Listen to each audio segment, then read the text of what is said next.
Hello, everyone, and welcome to the Buttery Show, where we are reviewing the classic anime adaptation, Battle Angel Alita, aka Alita Battle Angel. And for those of you wondering, Jared is on the run because he committed some kind of crimes against Zalem. Jared, I hope you don't get caught by a hunter warrior or anything. You and me both. Yeah. So, for those of you who don't know, Battle Angel Alita is a manga written by Yukito Kishiro, and the film adaptation of this the film adaptation of this manga was written by James Camron and directed by none other than Mr. Rodriguez himself. Yes, Robert Rodriguez, creator of Spy Kids, Machete. Yeah, but So we got a special effects master with an action sequence master working together in a movie that some would consider to be the breaker of the anime curse. For those of you who haven't figured out what the anime curse is, well, be sure to check out our review of Dragon Ball Evolution. no, that's not a curse. That was an abomination. Yes, that movie was really bad. Now, Elite. Sorry, I'm gonna use the terms Battle Angel Alita and Alita Battle Angel interchangeably, just because they're both so similar sounding. Battle Angel Alita is the name of the manga, while Alita Battle Angel is the name of the film. So, guys, keep that in mind. But I might accidentally use those terms interchangeably. So, Yeah, Hollywood like changing it up for no reason. yeah. So, yes, the original manga, it had 9 volumes, although if you get the North American reprint, it's been combined into 6 volumes instead of 9. And then it had a sequel called Battle Angel Alita Last Order, which in its original publication had 19 volumes, and it's a sequel to the original manga. Now, here's the thing: in North America, you can only get it in the omnibus edition. There are 5 volumes of the omnibus that only span up to volume 15. So 16 through 19, you have to get them individually. And then finally, you got the prequel, Alita Mars Chronicles, where Yoko, which is Alita's actual name, spoiler alert if you haven't read the manga, develops her skills to eventually become Berserker 99. And that lasted 9 volumes. I have all but 5 volumes of the entire franchise, but that is what it is. The movie, which was released in 2019, written by 2019, I thought it was 2018. nope, 2019. Yep, January 31st, 2019. Huh. You'd think I know that since I saw it in theaters. Yep. Yeah, but it had of course, January 31st is the advanced screening in London. The American release was on February 14th, just in time for all you lovers out there with your metallic hearts and whatnot. Yeah, so the movie had a budget of had a maximum budget of 200 million and a minimum box office of 405 million, which means it did break even. It did do decently enough, so that's good. Made enough that it's in rumors to get a sequel. Yeah, no, there were a lot of discussions as to whether or not there would be a sequel, but the most recent interview we got did say that. Wait, hold on, let me check to see when. Give me a second. Give me a second. Give me a second. Here we go. Yeah, so in April 2023, which is last month, the producer John Landau did confirm that there was a sequel in active development, and Rodriguez and Salazar are set to come back as director and lead actress, respectively. So that's good I because love her. She is an amazing actor. yeah. Now I'll say this: the movie covers up to chapter 13 of the original manga, which is partway into the second volume of the North American release. So, if we did do a movie series for the entire franchise, including Last Order, Mars Chronicles. We're talking like 14 movies, probably. We're talking probably 14 movies. Hopefully, we could get them all in because it is a good manga. But I'm worried about like keeping the hype train going because I mean, I know MCU pulled it off, but I mean, if if we're trying to build hype, I would say to have an anime just to get the cat, because like everybody, like hardcore fans know it. But if you want to get the casuals, then you got to make an anime that's like on the levels of a Demon Slayer, Jujutsu yeah, Kaisen nowadays, so you can yeah, get yeah, those just yeah, because heavy like just like casuals, so that when the sequel is announced, they're like, "Oh, there was a movie. Got to check out the first movie." Then they yeah. go see the sequel. No, you're right because like when you look at JoJo's Bizarre Adventure, you had the Stardust Crusaders OVA back in the 90s. It had a cult following, but I don't think a lot of people knew about its existence. I mean, my first exposure to JoJo was an episode of Cinematech Nocturnal Emission on G4 where they had gameplay footage of JoJo's Bizarre Adventure. By JoJo, I mean GIO Part 5.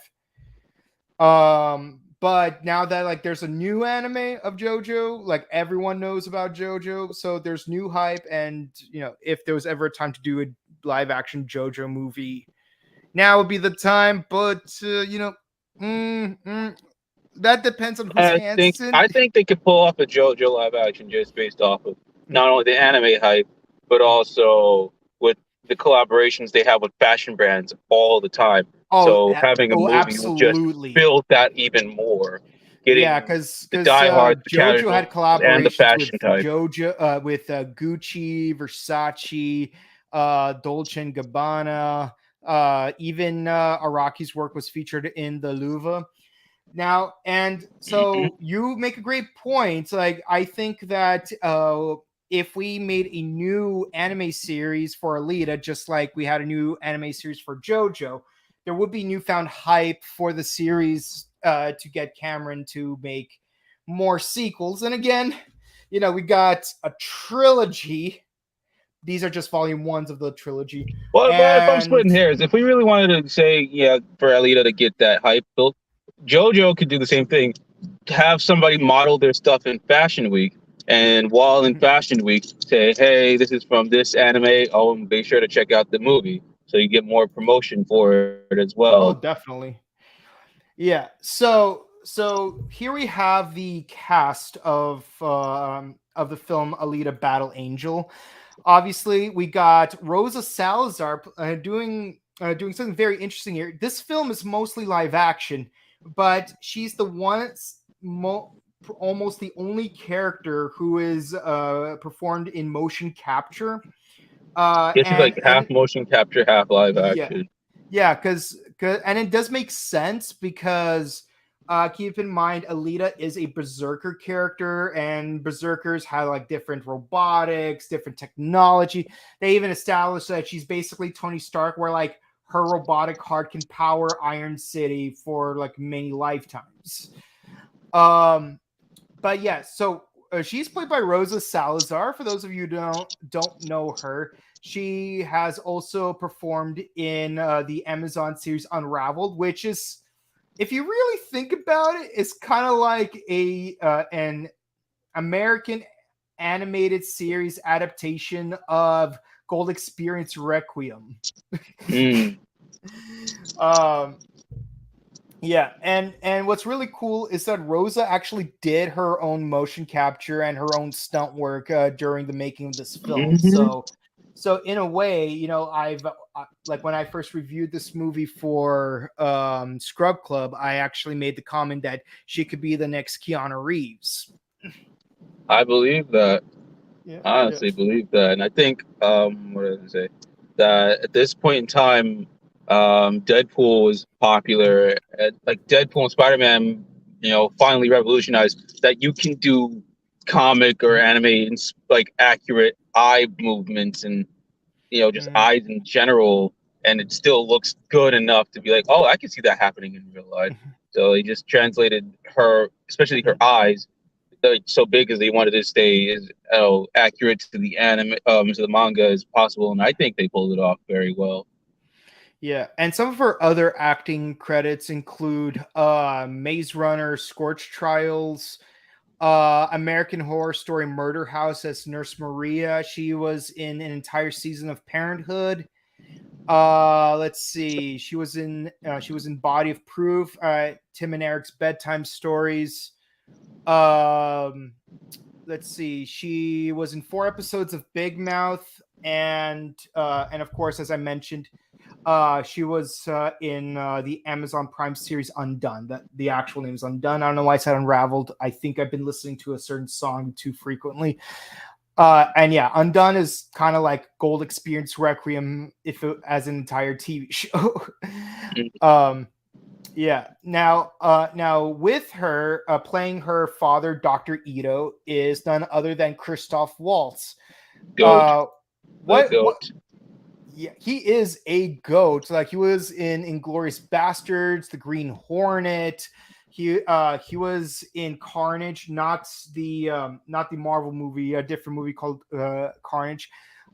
He's been in Django Unchained, Spectre, Legend of Tarzan, Downsizing, No Time to Die. So he's done a lot of stuff. And He's got the repertoire on him. yeah, and I'm not gonna lie though, like given the fact that he has a history of playing villains, this actually seemed really interesting seeing him play as a protagonist for a change.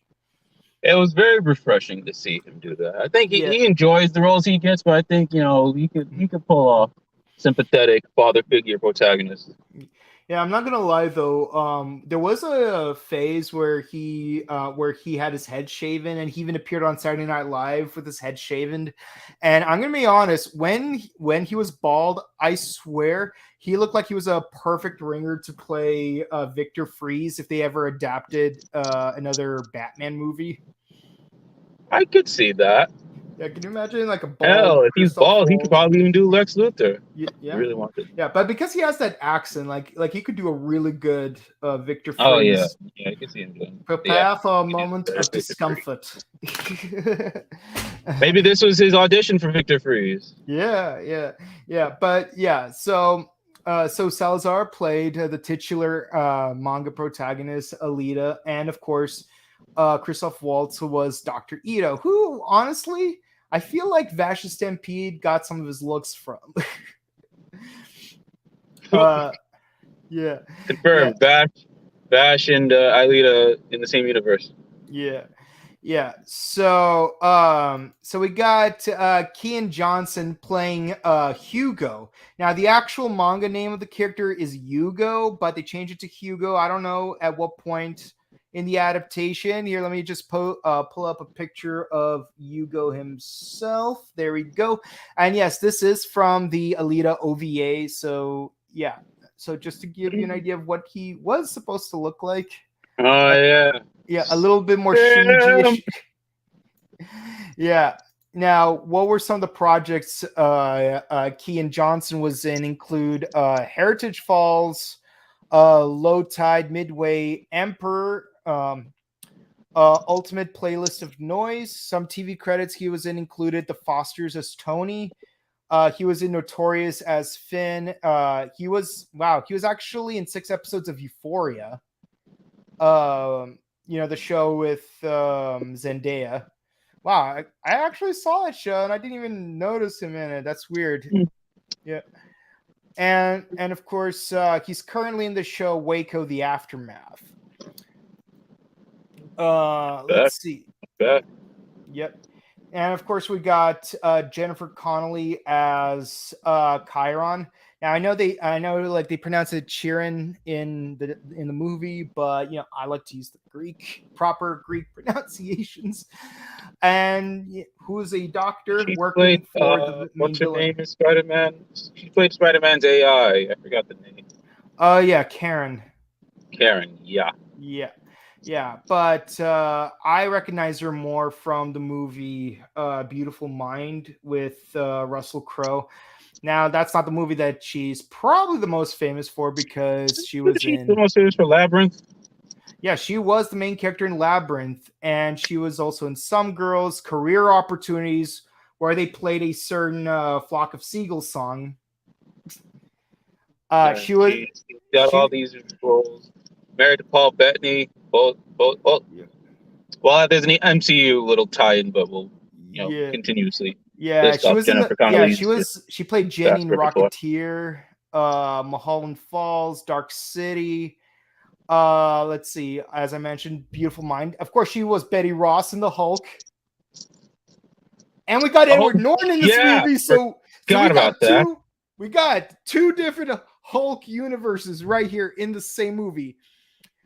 She played Seven in the movie Nine, which, for those of you who don't know, came out on September 9th, 2009. Not to be confused with the movie Nine, starring Penelope Cruz. Let's see. She was also in American Pastoral, Spider-Man: Homecoming as Karen, Only the Brave, Top Gun: Maverick as Penny, and let's see, television roles. She was in The Street and Dark Matter. So yeah, so we got two Hulk actors in one movie. What do you? How do you like that? Yeah, so I forgot she was in the Hulk. Wait, who else was in the Hulk movies? David Bana, who's not in there, but we got Edward Norton, who plays Nova. Oh yeah, that's right. I forgot Edward Norton's in this. Yep. Got Edward Edward Norton. Norton and Mahershala Ali. So Yep. sorry, they got a Who whole lot plays of Marvel up Vector? in Yep. here. Yeah. Mahershala Ali is gonna play the new Blade, isn't he? Mahershala Ali during his Luke Cage days Mm-hmm. Oh before he got announced for. yeah. I think that's the same year he got announced for Blade. Yeah.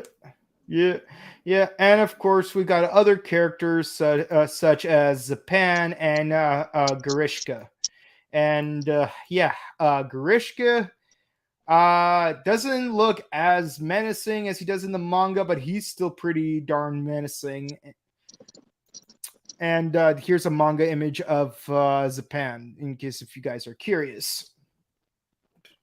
All right, so real quick, what was your first experience watching Alita Battle Angel?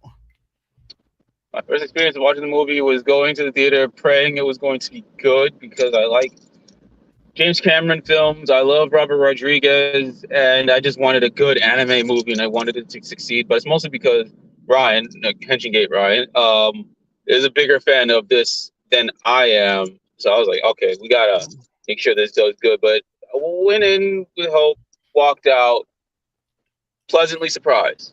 Yeah, no, I was really apprehensive about this movie because one, I did like reading the first volume of the manga. I did read that ahead of time.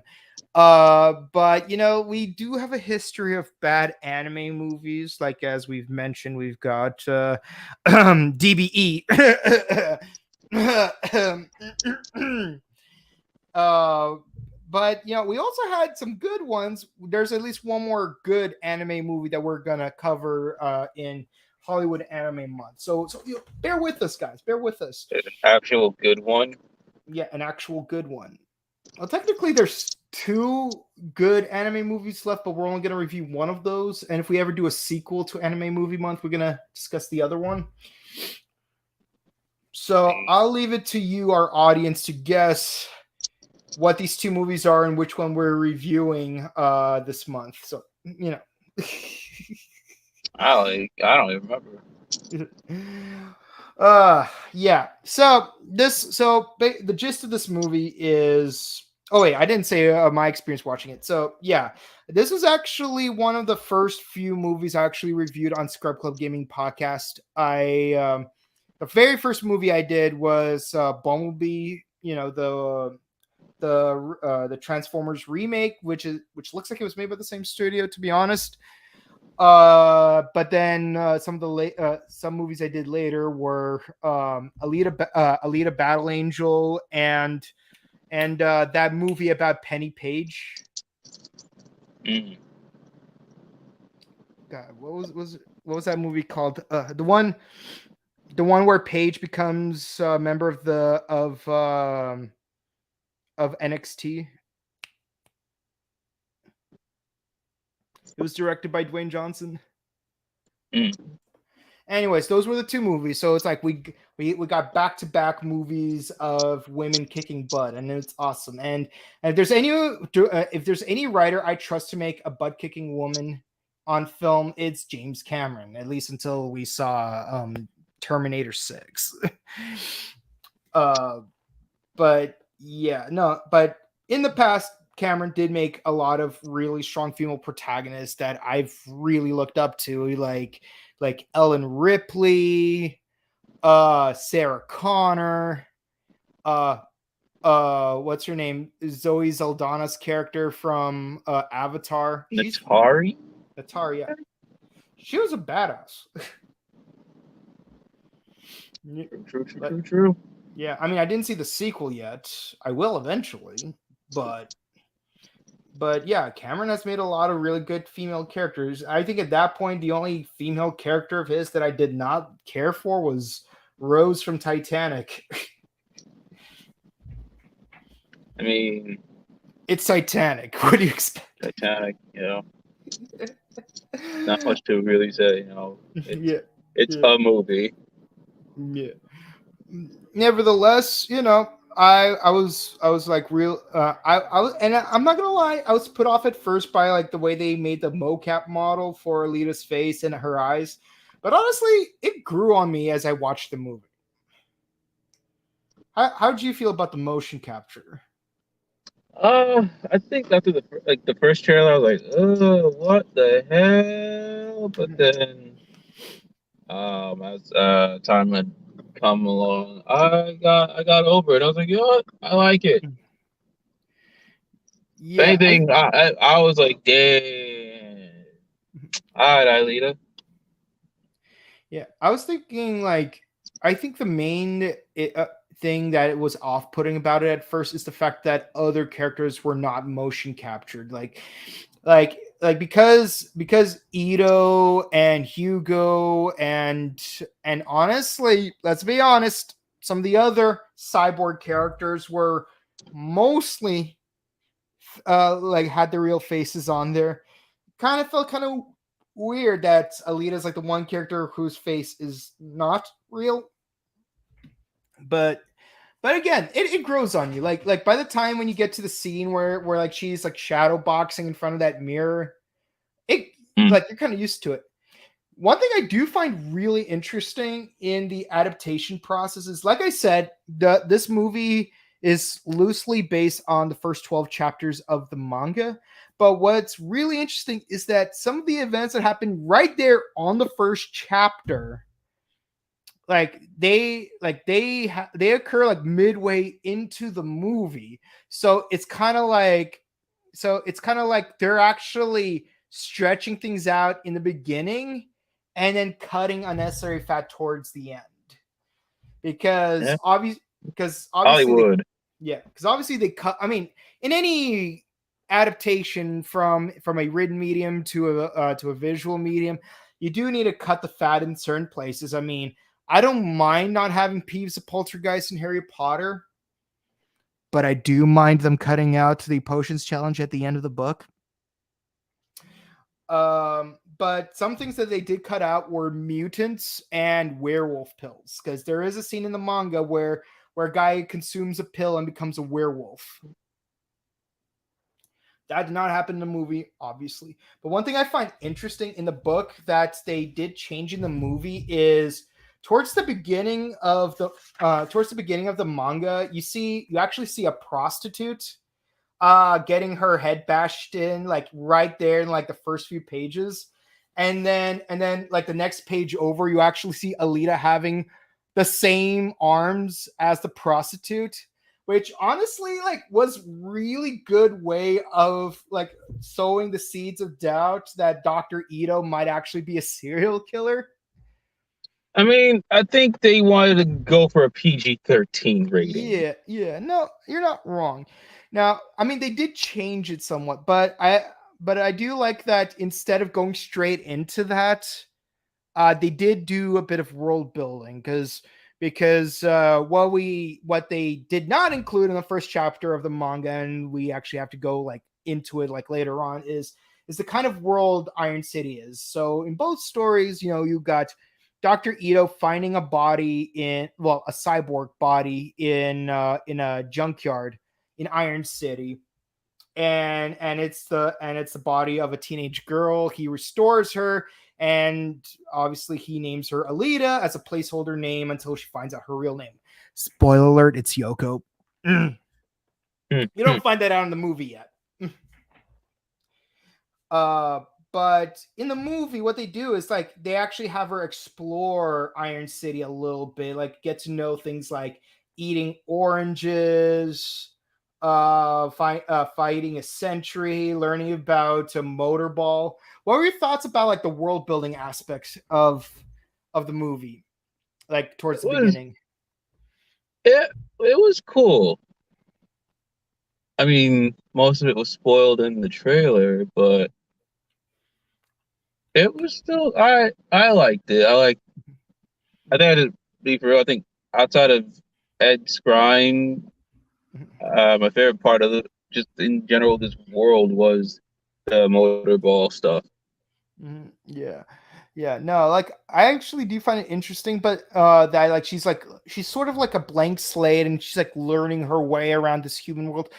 Like it kind of like rewatching it today, it got me thinking this is in a way this kind of like Little Mermaid, except instead of being a mermaid, she's a cyborg, and she's like exploring this human world. And by human world I mean like Iron City, and she dreams of going to Zalem, the Sky City, after the Great Fall, which is a war between Earth and Mars.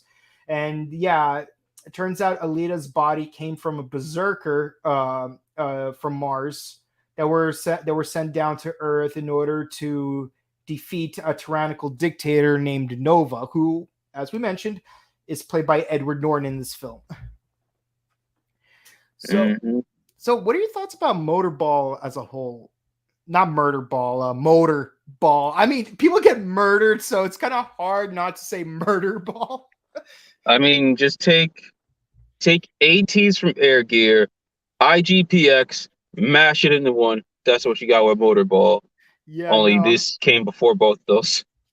Yeah, no, I'm gonna be real with you. Like when I first saw the movie, I actually was thinking about IGPX, and I'm gonna be honest, I miss me some IGPX. I have the first 4 episodes in DVD, but I wish I had the whole series. And like, I just love how in like in the third season of IG1, the first opponents that Team Satomi fight is Team Velstein. Mm. By the way, not by the way, going off topic, did you ever watch the original OVA for IGPX that was on Toonami?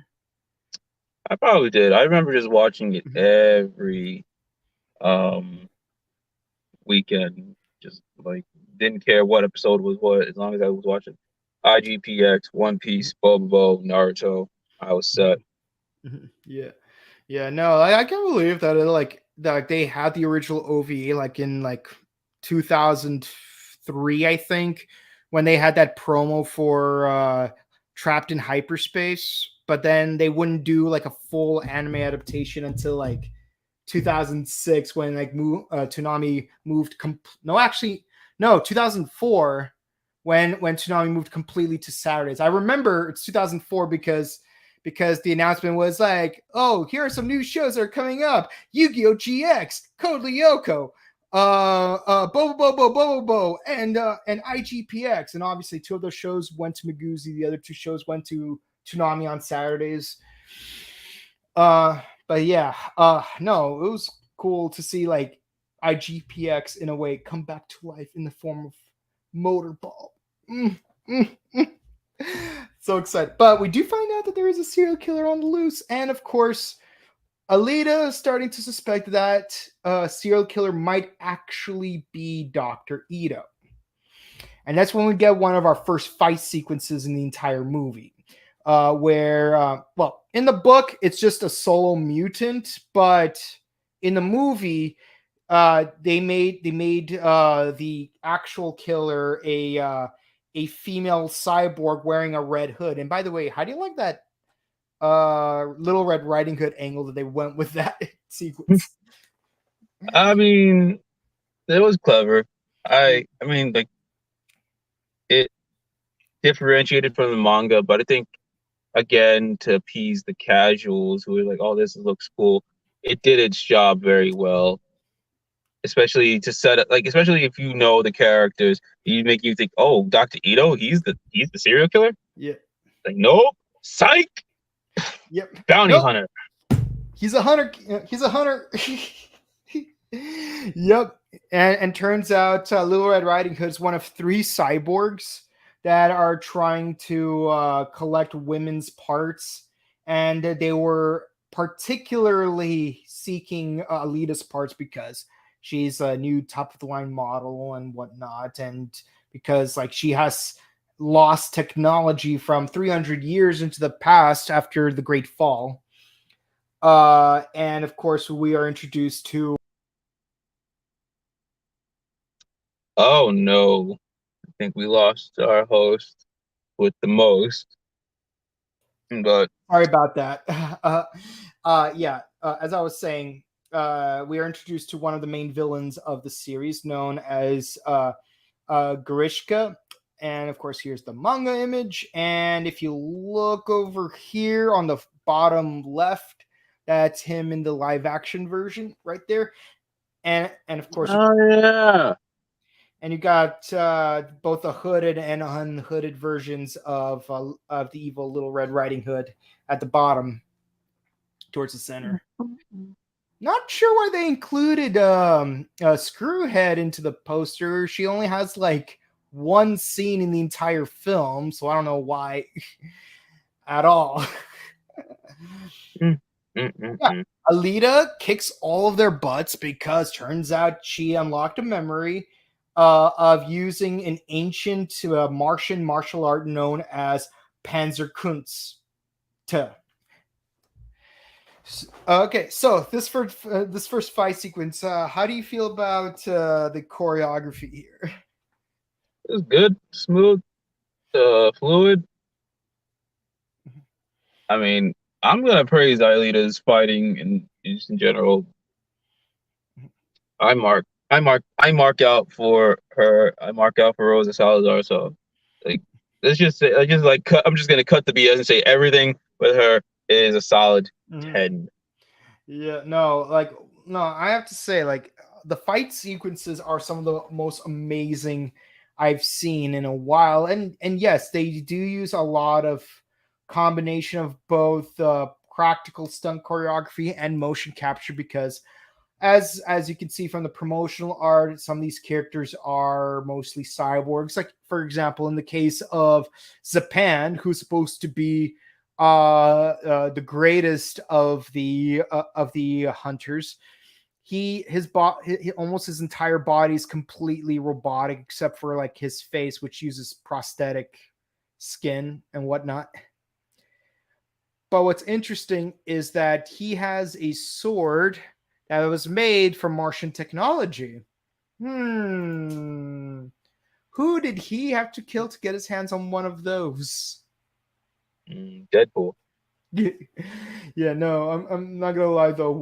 When I saw John Wick 4, uh, and um, what's his name, the Bowery King, like showed John Wick that one gun, and he's like, how'd you get this? And he's like, I knew a guy who knew a guy who killed a guy. I'm like, did the guy you kill happen to be a cyborg with a mohawk by any chance? Yeah. I So never we know. so we actually do have several stunt sequences. We got some of the later ones. We get to see an exhibition match of motorball. We get to see one where Garishka comes back with those saw chains, and Alita has to solo fight him. And then we got another one where she's fighting those assassin motorball players. And then we got a last one against Grishka towards the end of the film. But tell us, like, which one did you think was your most favorite fight sequence in the entire film? I think the Yeah, I think the one with, Ed's crying in the bar. The bar fight, yeah. No, like I'm gonna be honest, like I went like full like Joe Star, like at that scene where like Grishka attacked that little organic doggy. See, don't mess with a dog. Don't matter if Yeah. it's or it doesn't matter if it's a robot, real. Don't mess with no dog. Yeah, no, and I love that the Hellhound Keeper like actually started participating in the fight against Garishka in that scene because because he's like, he ain't no dog lover. I was just actually no. When I watched that scene the first time, I was like, "Yo, where's John Wick?" Yeah, no, I'm pretty sure John Wick could take on Garishka somehow. He would Somehow, wipe the floor with them. even with those chainsaws. No, hold on. Chain whips, saw. Chain, chain, Those extending saw fingers, okay?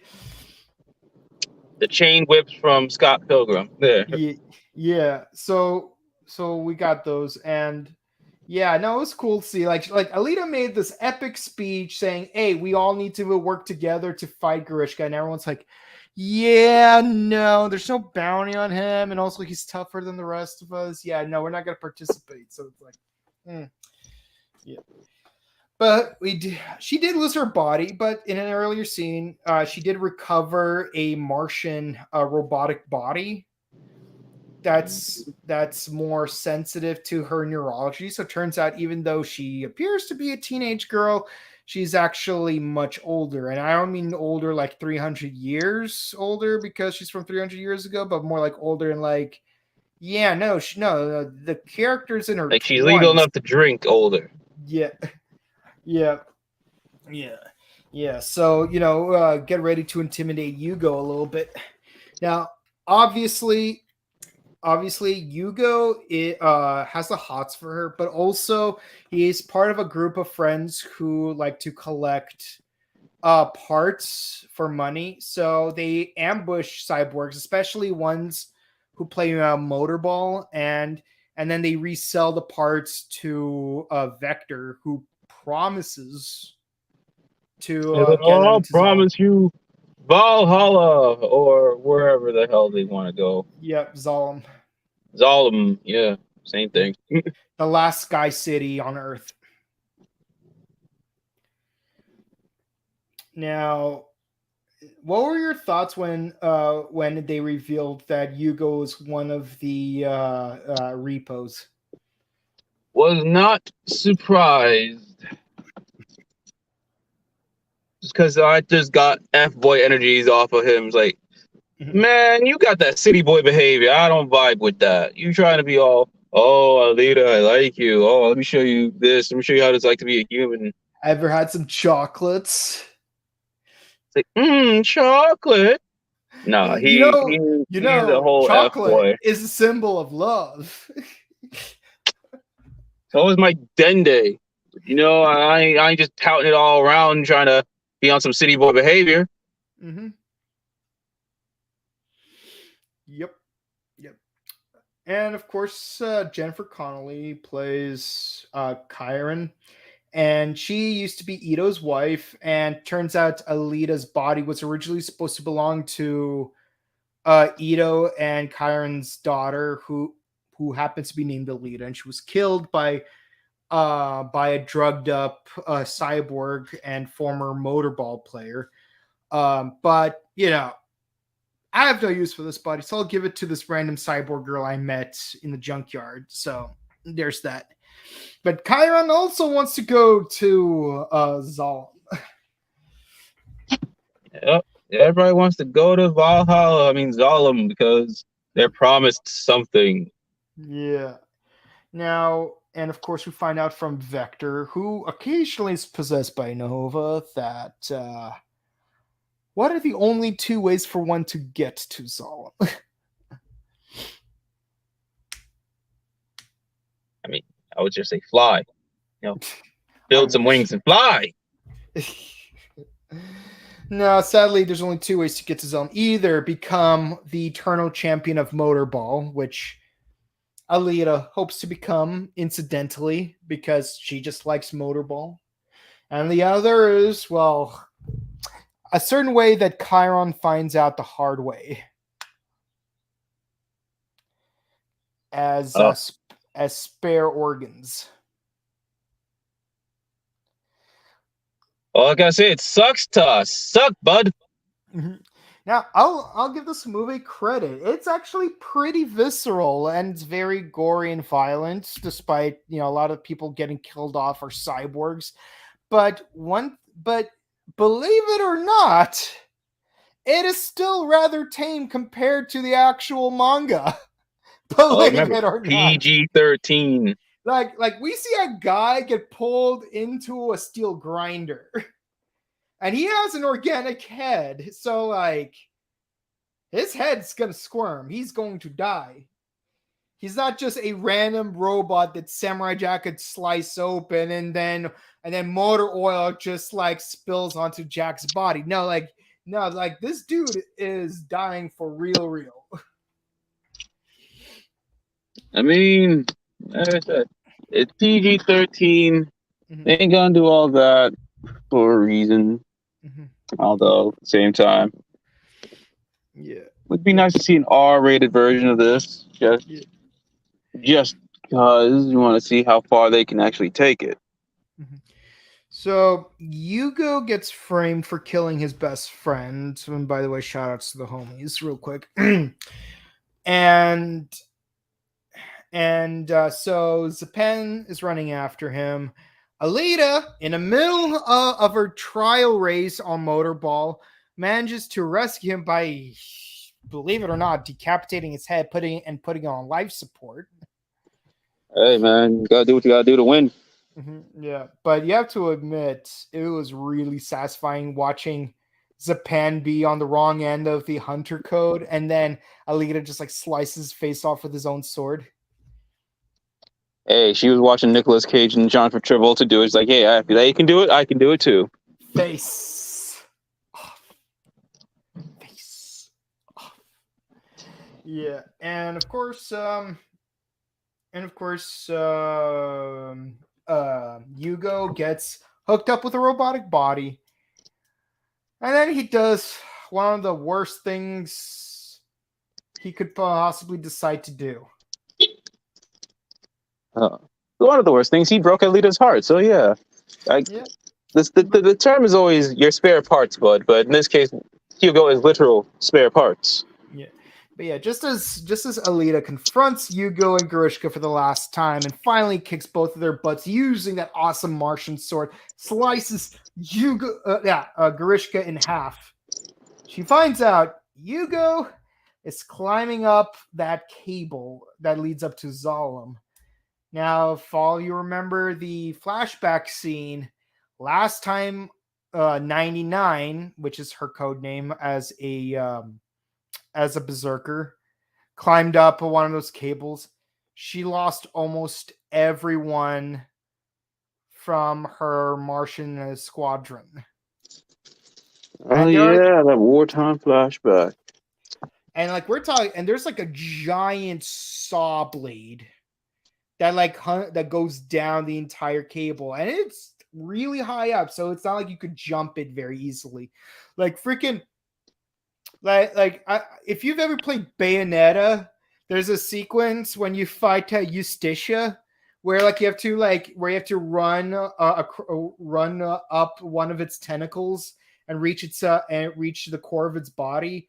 And while you're like running up those tentacles, you get all these like energy saw blades coming up. You have to like dodge them and stuff. Yeah. Yeah. Justicia on infinite climax mode's got nothing on those Zalem security systems. Nope. And of course, Alita manages to survive somehow, but Yugo, he's pretty much sliced and diced into a bunch of pieces. He's got that plot armor, dog. You can't beat out on plot armor. And with his dying words, he lets go of Alita's hand, and what little left of his body plummets down to the bottom of Iron City.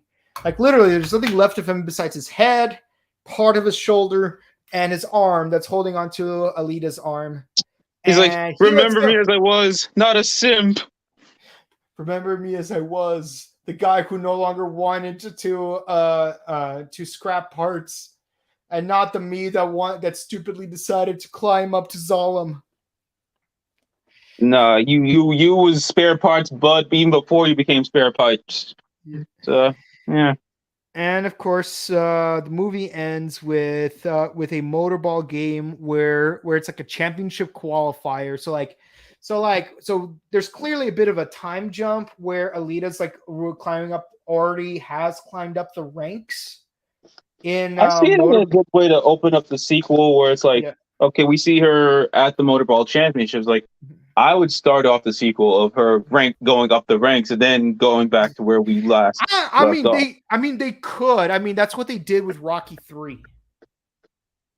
Yeah, so it's like, we see Alita work her way up to the championship Yeah. where we see her where we left off in this movie. Start the movie with a montage. Heck, you could even use "Eye of the Tiger" by Memphis. That's one way to go about it. Yeah. Rising up back in Iron City, took my time, took my chances. Then Garishka tried to kill my dog, so I got a body upgrade. Ba, ba, ba. It's the Panzerkunst, the Martian fighting style. Yeah, and of course she raises her Martian sword up to the sky, and of course to the audience it looks like she's just doing like a warrior salute, but in actuality she's aiming her sword right at Nova as he watches from Zalem. And of course this body possessing jerk is played by none other than Edward Norton. So there's our second Hulk actor. And yes, after Eric Bana stopped being the Hulk in that movie with Jennifer Connelly, 2008, we had an MCU movie where Edward Norton played the Hulk. And honestly, looking back, I think Edward Norton was a better Hulk than Mark Ruffalo, to be honest. Oh yeah. I think so, but I don't even think it's because Mark Ruffalo was bad, but I think it's just because the writing for the character was just so watered down that it made afterwards. it made Mark Ruffalo's Hulk look so inferior to Edward Norton's because of the way he was written, not how he portrayed the character. So it's like, especially in the first Avengers, he looked like he transitioned well out of he looked like, okay, I was in Harlem, I fought this guy, I tried to get rid of this guy. The way he explained what he did in that deleted scene. Yeah, the way Mark Ruffalo explained what he did in the deleted scene of the Incredible Hulk is like, oh no, I believe he would have been in the Incredible Hulk if we didn't know it was Edward Norton. Mm-hmm. Yeah, and like they watered down the character so much because keep in mind, like in the original movie, he was really tortured. Like he couldn't survive working at a bottling plant in Brazil without hulking out. And like a single drop of his blood from the smallest cut could get someone else sick. Much love to you, Stan Lee, just letting you know. But even like when he was making out with Betty, like that alone ran the risk of leveling. He's like, my den days at attention. So is the Hulk. Nope, can't do this. Yeah. So it's like this guy is unfathomably tortured, and honestly, to me, that is one of the biggest problems I had with She-Hulk. You can like the movie, you could like She-Hulk, you could hate She-Hulk, like you're entitled to your opinion about that show. But the one thing I hated about that show was that it did not respect what Bruce went through in that movie. Yeah, no, because like I said, writing for Mark Ruffalo just made it seem like he was inferior, even though as an actor he did all he could do, and he did his damnedest. Yeah. It's just like, okay, you got Betty Ross, cool. You were trying to bang Scarlet Witch, Black Widow, and you just like, you're cool with it, you fine, and not raging out. What? I'm sorry, what? Lies. What? I don't believe this. Kayfabe is broken. No, none of this is real. I don't like it. How you gonna tell me? You trying to hook up with Scarlet Witch and you can contain yourself? No, lies. Lies. Yeah. It's bigger than pro wrestling. I don't like it. Yeah. And honestly, yeah, but that's where we end Battle Angel Alita. So, what are your Give us a thoughts on? sequel. I was gonna say, what are your thoughts on the closing scene? But I think that pretty much speaks for itself. Mm-hmm. So give us your like closing thoughts on what you thought of the movie as a whole, and what's your score out of 10? Some of your likes, dislikes, etc. I think this is a dislike where they played it safe Mm-hmm. because this is like, before the movie, this was possibly an obscure anime to most people outside of the diehard fans who knew about it. Like I said, my Ryan from Henshin Gate knew about this way more than I did, Yeah. and so like the changes they made necessary to tell the story, but at the same time, it was also detrimental because it neuters what the manga did, and it's just playing it safe, trying to capture a worldwide audience, having it PG-13 and whatnot. Mm-hmm. I think I would. But I think I would agree and disagree with you on some of those things. So, what's your score? I'm still gonna give it a 10 because, like, Mm-hmm. despite what I said, I still enjoyed it. I like the actors portraying their characters. Yeah, Hugo, spare parts. Other than that, can't really ruin my enjoyment that this is actually a good anime adaptation, and I want more. I Mm-hmm. want to see what they can do. Yeah. Yeah. So yeah, like watering it down, I think like due to standards of practices, even if it was an R-rated film, there are still certain things in the manga you couldn't get away with. But I actually do welcome some, not all of the changes. Like I obviously they cut out a lot of stuff from some of the middling chapters between chapters 1 and 12. But again, like some of those chapters are pretty much filler. Like they're not They're one not pivotal. hundred percent essential. It's like let's see, it's like Forest of Death. Like once you get past in Naruto, like once you get past Sasuke getting his curse mark, like everything after that up to the Chunin exam third round is pretty much filler because you don't need it. You don't need to see Team Kurenai see how scary Gar is because you're still gonna see it when he fights against Rock Lee. Mm. I mean, But again, yeah, that I but can actually say builds up Gar's mystique is like, yeah, oh, this is what he's capable of. Or what are we gonna see? How are we gonna see him fare against our heroes? So I yeah. think that's more just to build that mystique with Gar. The battle against Team Oboro in the Force of Death. That was definitely That like one I could say, yeah, that little shadow clone fight that was. yeah, like you could have skipped it. I mean, it was still a cool fight, but you could have still Yeah, I skipped think it. yeah, it's pointless, but if I'm gonna play devil's advocate, I think it's more just to establish, yeah, Naruto's getting stronger, and that's why Sasuke says that before the third round starts. Yeah. Yeah. But so like Alita, like yeah, Battle Angel, yeah, there were some chapters that you could easily skip over and not lose and not lose too much in terms of the plot. But the good thing about it is it did give us the opportunity to just take a breather earlier into the movie where it's like we're exploring Iron City because again, we have like a whole manga chapter to explore Iron City, but here we only have a 2 hour movie. I think in a way, this movie does certain things better than the movie we're going to discuss next week has done. I mean, about what would I say? But I would say one thing I would want to keep from the manga is the whole is like showing that hey, Alita's hands came from some other person that we just saw get murked because like we got this woman right here, like she's got that robotic arm, and then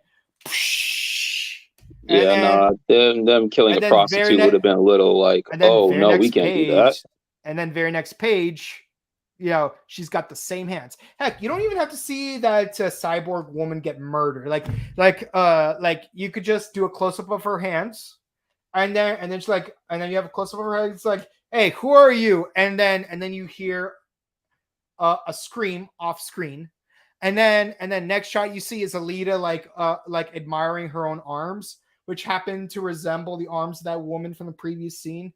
Just to kind of like sow those seeds more about Ito possibly being a serial killer. But again, the manga resolves it really quickly, so I'm not too bothered. But I am genuinely impressed with how it handles like dealing with honestly a lot of story in a 2-hour film and make it cohesive. Yeah, no, they Because did what they could, and honestly, I think it's better that they did this as a passion project. Like they wanted to make this, not because we could make money off of it. No, they wanted to yeah, make this unlike movie. They want to Dragon make a Ball, sequel. yeah, yeah, because Dragon Ball, like you could tell that like they made that movie because they wanted to use an IP that's expiring, and there's a lot of fans for that IP. While Alita, like you can tell, like James Cameron actually liked reading these books, and also props to the North American publisher. They actually do include some quotes from James Cameron. Mhm. But yes, but yeah, like honestly, like you could have ended the movie with just the fight where she defeats Grishka, like in the middle of the film, and then handle everything else in the film in the sequel. But the fact that they were able to go further up to that point and still make it feel like one cohesive film that doesn't drag on, that impresses me. Because I'm gonna be honest, when I saw Infinity War, though it's better than Endgame in my opinion, it still felt like the movie dragged on. It could have been 3 separate short films, like 40 minutes long, and it would have still worked. Endgame was even worse than that. It really, really dragged. This movie could have dragged, but it didn't. At least it didn't feel like it dragged. And it gave us hope that if not Hollywood, at least Japan can make a live action Air Gear and live action IGPX. Yeah, yeah. I mean, like Japan already has experience with writing some decent anime adapted films like Rurouni Kenshin and Bleach. I don't know how some people might feel about Full Metal Alchemist. They were kind of middling, to be honest, but the Japanese Death Note movies were definitely good. I actually have the DVD trilogy in my cabinet, like back there. In fact, and honestly, I actually liked watching L Change the World. That was actually my favorite of the trilogy, even though it is completely irrelevant to the manga. But it proved Japan's anime adaptations have more hits than misses. They have misses. Yeah. Yeah. Not gonna sit here and praise them like they don't got no misses. They've got misses, but they got more hits than misses compared to us, where we have more misses than hits. And that's if you want to combine anime and video game movies, it's still more hits than misses in Japan and more misses than hits for us. Honestly, America has a better track record with video game movies, and that's a story for another time. Barely.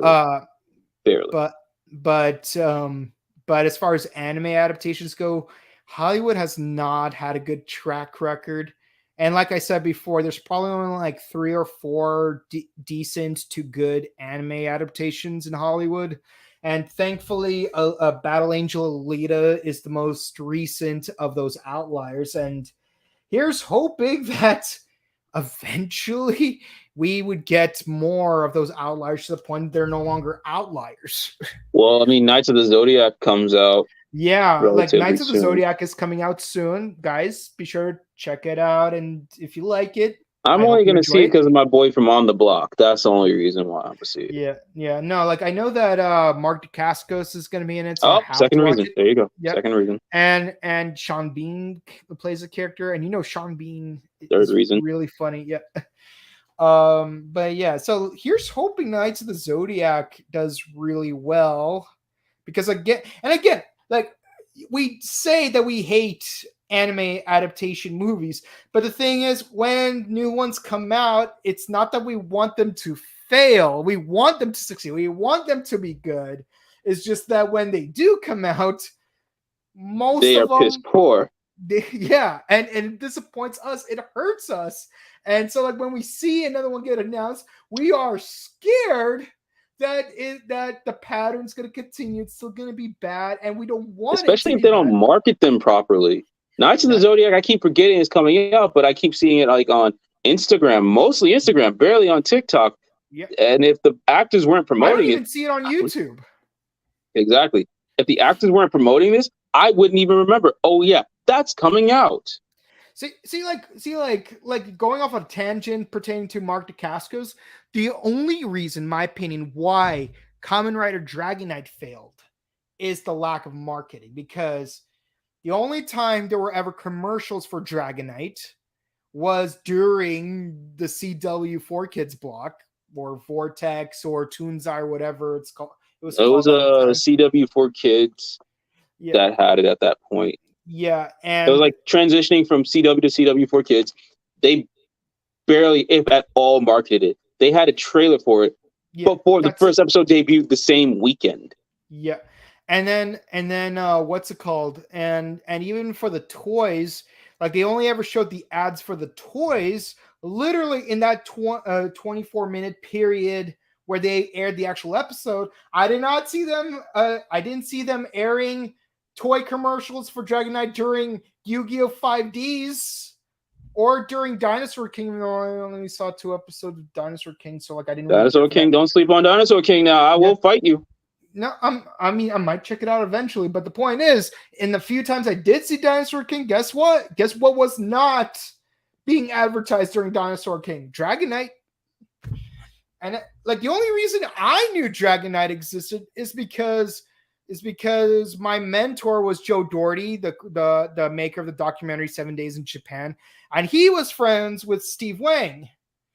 So when I wanted to do my own high school independent film based on Kamen Rider, he's like, "Hey, this looks like a thing that one of my buddies is doing." And I'm like, "Wait, what?" And he's like, "Yeah, go to IMDb and type in Dragon Knight or something like that." I'm like, "Oh my god, they're doing a Ryuki adaptation." Yeah, I didn't even know till day of airing the first episode, Yeah. and that was just because I was like I left it on the channel and I'm like, is that Power Rangers? Looks like it. No. But When I found out Dragon Knight even existed, I was anally, like every day, systematically looking for any news of its release. I even saw the pilot on YouTube, where like you had that other actor play Kid Taylor, Matt Smith, not the Doctor Who Matt Smith, the other Matt Smith, who was on Wizards of Waverly Place for one episode. And incidentally, the actor who played Trent was in an episode of Hannah Montana. And I even recognize him from that episode. I'm like, isn't that the guy who told Cody Lindley to say the line? Dude, I slayed you once. Don't make me slay you again. All I can say is, for animated movies, I'm glad Alita Battle Angel got marketing outside of like social media. They got television marketing too. Mm-hmm. Yeah. Future references for anime adaptations. Market your stuff on TV for those who don't go on the internet. Market your things on TikTok because that's where everybody is at. Unfortunately, but yep. Okay, one person not on there, but market it everywhere. I'm pretty sure in Hollywood, I'm not there now, but I'm pretty sure in Hollywood they got posters for it somewhere. Where are the posters? Where are the banners? Times Square. I have not seen anything. And I'll tell you, I'm not only am I not on TikTok, but I'm also not on Twitter. But even I say, hey, market it on Twitter because that's where a lot of marketing goes towards. So yeah, Knights of the Zodiac do better. Alita sequel, whatever you want to call it. Mm-hmm. Fingers crossed it happens, and hopefully it gets a better marketing. James Camron, you did your Avatar, cool. People who went to go see Avatar, cool. I think seeing Avatar: Way of Water is a good excuse for him to go back into making Alita Battle Angel. Yeah, and honestly, like you could make a Battle Angel sequel where, like, she gets into Zalem, and then we somehow do an abridged version of like everything that happens, like while she's up there, to the point that like we're going to the final to chapter 51 of Battle Angel, and then in the third movie we get started on Last Order right here, Last Order. And then the movie will start off with, spoiler alert, Nova brings Alita back to life. I mean, you got the stuff, you got the source material, you got the people who want to make it. Robert Rodriguez wants to do it. James Cameron wants to do it.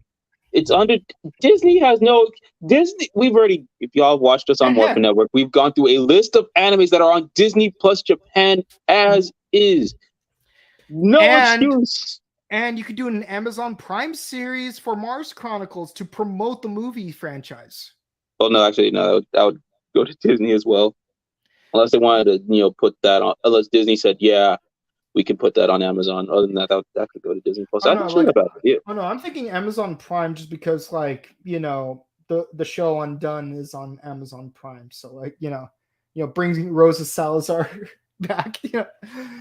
Yes. Like in the actor case, yeah, that would make sense. But in rights case, no, Disney would hold on to that unless they wanted to put on Hulu or whatever. But yeah. But then again, this is when Yoko was still a child, so like they would have to get a different actor to play Alita. Yeah. A much younger actor, like maybe the girl who played Tony Stark's daughter, just to give an example. If they started working on it now, yeah. But the point is, you could make Disney's this. Got Disney Fox got it. They can do anything. Disney Japan already shows, anime is big on Disney Plus. No excuse for this not to do well. Yeah, like I said, you could do this as a TV show, this as a movie, and they could you could use both to maintain the hype between both projects, such that we could adapt all, let's see, 9 plus 9, 18 plus 19. That's gonna be 37. Yeah. 47. 37. 18 plus 9. 18 plus 19. Yeah. 37. Yeah. 37 volumes of this franchise can maintain its hype if you do the prequel as a TV show and the sequel as a movie series. I mean, like that. I mean, that's pretty much what Disney's been doing with the MCU. Like, I don't see the problem here. Yeah. We're literally giving Hollywood free ideas at this point, but I don't think it's gonna really much happen because it's still the writers' strike. So, yeah. Hopefully these writers get their due. Yep. Pay them what they're owed. Yep. Yep. I'm rooting for you, Mr. Lunsford. Okay, so let's look at the comments. This movie needs a sequel. Yes, it does. It does, yes. Yeah. 10 out of 10. More anime movies need to be like this. Yes, they do. Yeah. Oh, by the way, I didn't give my score. I give this movie a 9 out of 10. It's phenomenally good. Not something I would like rewatch like a million times, like The Mask, but it is phenomenally good. And again, more anime movies need to be like this. Just like what 000XYZ said. Like be less like Dragon Ball Evolution, be more like Battle Angel Alita. Okay, so this has been our review of Battle Angel Alita. If you're wondering what the next movie we're going to be adapting, well, I think the question won't necessarily be whether or not it's good or bad, because we actually already know the answer to that. The better question is the source material considered to be an anime to begin with? No, absolutely not. Damn. See, what happened was I can't make that next week. I got a thing. The timing. The timing. Join us next week as we discuss what is perhaps the second worst adaptation in history behind Dragon Ball Evolution. Actually, a lot of people are debating which of these two movies is the worst, and I am excited to actually hear your thoughts on that in more detail next week as we discuss M. Night Shyamalan's The Last Airbender. And boy, do I have a lot of things to say about the behind the scenes of that movie. And There yes, is not enough liquor in the world to get through that. And just to be clear, I actually do have autographed DVDs of the TV show. So you best believe I'm going to be anally like dissecting the bonus features when they discuss the film. See, any bad episode of Avatar: The Last Airbender is it still a billion times better than that entire movie. Oh yeah, no, I would much rather see Dick Grayson in The Great Divide a lot more than seeing Tessa from Transformers 4 in The Last Airbender. Oh yeah, I forgot Scott Melville, right? Scott Melville. So, Jared, where can they find you? Oh, they can find me over at Henshingate, twitch.tv/Henshingate, youtube.com/Henshingate. We go live every Monday, Tuesday, and Saturday. Actually, gotta prep the rest of the videos for K-pop Mondays. Then we got anime on Tuesdays where we watch good anime like Van Dread. And then Saturdays we cover Comrade Geet and Osama Sensei King Odor. Yes. Where they can find you, good buddy. And you can find me on Instagram at Boken_Kabuto and on Twitch at twitch.tv/BokenKabuto, where I'm playing through Ratchet and Clank. I needed to take a bit of a break this week because it's been hectic, but I'll get back right into it this week. And of course, if you like watching us review this movie, be sure to follow, like, and subscribe to us on The Buttery Show, where we do other movie reviews. And of course, right now we're doing Hollywood Anime Month. And we also do video game news because we are collaborating with Script Club Gaming Podcast. And be sure to check out our sister channel, the Morphin Network, where it's Morphin Time all the time, where we review Kamen Rider Geats, Osama Sentai King Oger, and hopefully we're going to get back into Kamen Rider Amazons, the formerly Amazon Prime series. And yeah, so we're doing Geats and King Oger on Tuesdays and Thursdays, respectively. 7:15 p.m. Pacific, 10:15 p.m. Eastern Standard Time. So we hope to see you guys then. Until then, peace out. Stay hydrated. Stay safe. Update your emergency kits. Hug your loved ones. Mother's Day is next weekend because it's usually this weekend. So it's kind of weird that it's. But hey, either way, bring your mamas over with you when we talk about the mother of all terrible Hollywood adaptations. Until then, guys, see ya. Bye. This is.